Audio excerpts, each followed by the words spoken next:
আসসালামু আলাইকুম গাইস। আজকে শুক্রবার, সবাইকে জুমা মুবারক। আজকে খেপসা পাকাইতেছি। এই যে এখানে মুরগিগুলা সব কিছু সিদ্ধ করে হয়ে গেছে।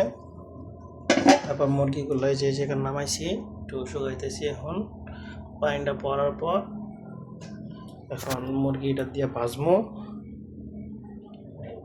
এইভাবে ভাজতে হইবে মুরগি।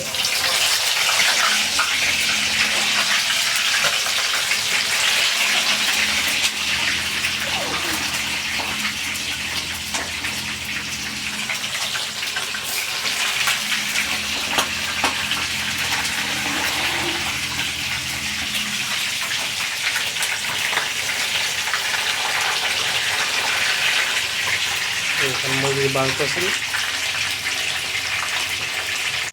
আর এখানে চাল ভিজিয়ে রাখছি, আর এখানে এই যে ডাব্বুস বানাইছি।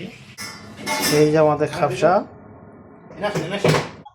এই যে এখন ডাইকা থুয়ে দিছি। পরে খুলমু, নামাজ টামাজ পড়ে খাওয়া দাওয়া করবো, তখন আবার দেখাম মানে।